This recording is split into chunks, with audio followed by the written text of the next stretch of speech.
Wentworth Springs. My dad and I had lots of favorite fishing holes when I was a kid. We fished numerous lakes and streams all around the Crystal Basin area. Some were a short distance from home and easily accessed. Others were a bit of a challenge to reach. Some trips took only a few hours. Others were overnighters. Often it was just Dad and me. Some trips were part of weekend-long extravaganzas with lots of family and friends. Sometimes we bait fished from the bank with worms or salmon eggs. Sometimes we hauled the boat in and trolled the lakes with Ford fenders and all variety of bright, shiny lures. Sometimes we fished on opening day, shoulder to shoulder with hordes of other fishermen, discarding their trash, cranking up the radios, and generally creating havoc. Sometimes we escaped the crowds and fly fished the high Sierras in streams of sparkling snowmelt amid bright granite boulders.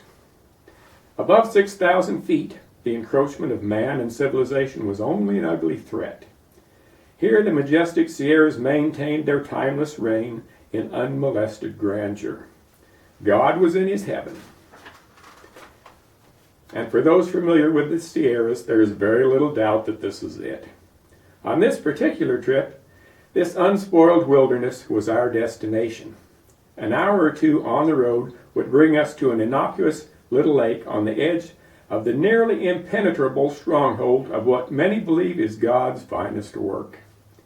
Just shy of 7,000 feet, Loon Lake perches luminously at an elevation where even the hardiest conifer must stop in wonder and admire the heights to which some peaks aspire. Leaving our home on Reservoir Hill, just outside Placerville, this day's travel would take us northeast into the furthermost reaches of Mosquito Road. Crossing the intimidating little suspension bridge across the South Fork of the American River, we would negotiate the steep switchbacks up the hill, past the old home of the goat doctor, through the rural settlement of Mosquito, past Slate Mountain and the logging operation at Pino Grande, and arrive eventually at Onion Valley Road. From here, we would proceed eastward past Robb's Peak and ascending a rugged granite trail along Gerle Creek, arrive at long last at Wentworth Springs. Beyond this odoriferous little mineral spring, Gerle Creek gurgles, splashes, and meanders lazily from its snow-fed headwaters high in the desolate but awe-inspiring landscape of pristine granite, stunted conifers, and a hardy little perennial lovingly referred to as Mountain Misery.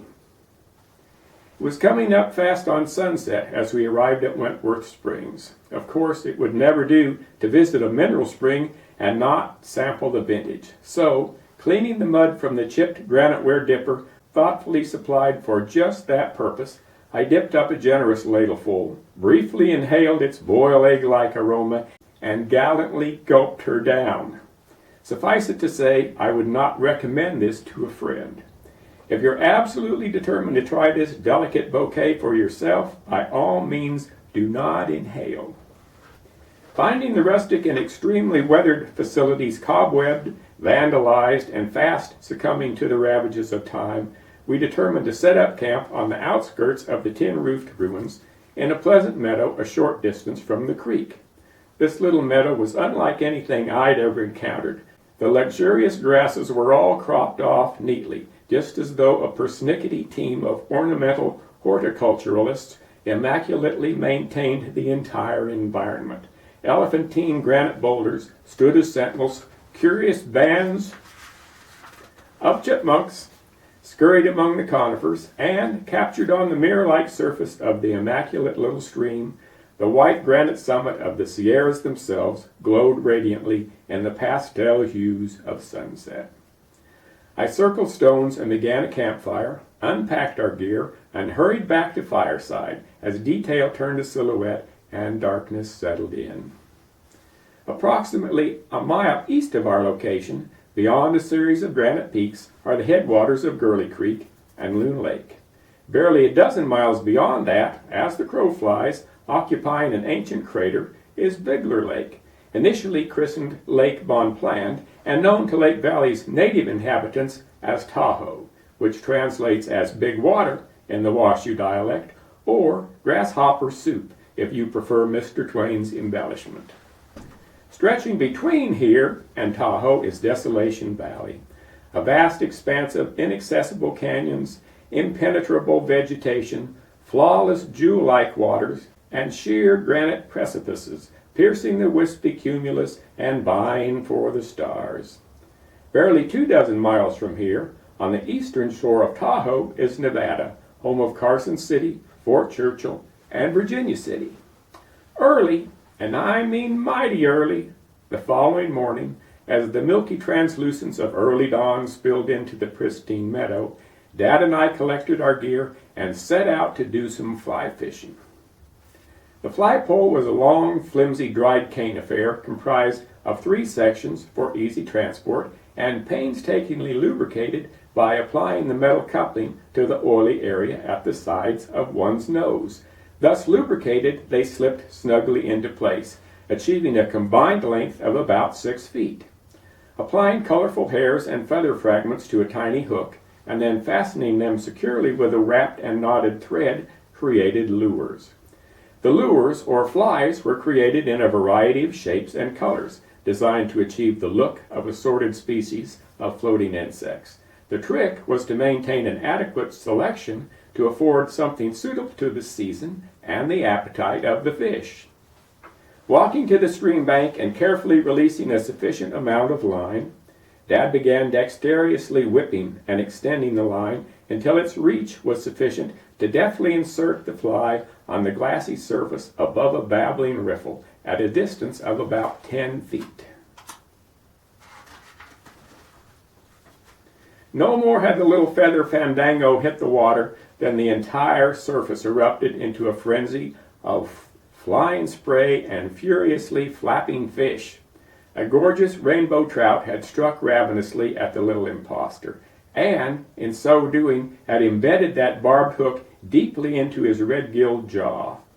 After several minutes of allowing the Leviathan to fight and tire, Dad reeled him gradually ashore and hoisted him into the crisp morning air, grinned broadly and exclaimed, "Okay, now you try." Within minutes I'd caught my first fish. Within 10 minutes I'd enjoyed success beyond my wildest dreams. Half an hour later, between the 2 of us, we'd landed a dozen dandy trout. From that day forward, fly fishing's been my favorite vice. Following breakfast at Wentworth Springs, we packed our gear, cleaned the campsite, and proceeded up the creek. Any semblance of a road quickly peters out just beyond the spring, and we advanced cautiously through Gerle Creek's rugged chasm. Arriving eventually at Loon Lake, we came upon a substantial block dam. Noting that a comparatively small dam at that juncture in the canyon's geography would result in a substantially larger lake, and that a nearby solid granite bluff would provide ample building material, someone had invested a great deal of time, painstakingly boring from the top of the massive granite bluff with handheld steel bits and mallets. Holes were drilled, filled with water, and left to freeze in the frigid mountain air. The expanding ice fractured the bluff face, resulting in granite blocks about the size of large steamer trunks. These blocks were then fitted laboriously into place to create a remarkably solid barrier in the stream bottom. Layer upon layer of these hand-quarried stones were placed and had already succeeded in raising the lake level in excess of 15 feet. This remarkable accomplishment had achieved a substantial increase in the surface area and volume of the previously natural reservoir. Large areas of previously barren granite now provided habitat to periwinkles, minnows, and trout. We made our way to the edge of the granite precipice, about 60 feet from the shore of the pristine lake. The outcropping provided a welcome windbreak, while the elevation offered a commanding view of the northern half of the reservoir. Gradually the wind, which had been considerable during much of the afternoon, dissipated to a whisper and then a hush. The lake's surface became still as glass, reflecting a glimmering image of the pine-lined shore and the snow-capped range beyond. Dad assembled his pole, briefly scrutinized his tin of flies, and, selecting a royal coachman, he nimbly secured the lure to his line. Several agile broadcasts introduced an amount of line into the air, which was sufficient to deliver his black-winged impostor some 20 feet across the shimmering lake. There it settled noiselessly onto the glassy surface. The trailing line settled silently behind, and Dad steadied himself at his pole. Tension built, and we watched and waited impatiently. We stood silently for some time, shivering with the cold and the building anticipation. A pair of waterfowl rose serenely from the far shore. A lone frog called plaintively in the distance, and all at once the lake surface literally exploded. An enormous German brown trout erupted suddenly from the shadowy depths, snatching Dad's offering with a ravenous fervor, briefly launching all 20 inches of its dark, undulating form out of the water and into the sparkling spray. Dad tugged sufficiently to set the barbed hook, the trout took line, and the competition was on. The pole bowed repeatedly, dangerously near its breaking point, as Dad frantically worked his reel. Too little tension, and the wily trout would dislodge the hook and quickly dart away. Too much, and the tiny conduit which currently coupled these combatants would strain and snap and quickly end the match. After several animated moments, the indomitable trout made one last dash, 50 feet down the shoreline, in an all-out effort to dislodge the tenacious hook. Dad fought desperately to stay on his feet, stumbling over logs and rocks in a frantic effort to pursue his determined prey. The spirited trout maintained this gallant effort for a full 10 minutes, testing Dad's skill and countering his efforts at each and every turn. But eventually the valiant effort took its toll. 12 minutes into the contest, the strain on the cane pole lessened, the taut line eased, and minutes later the exhausted trout lay, dorsal fanning, panting on the beach.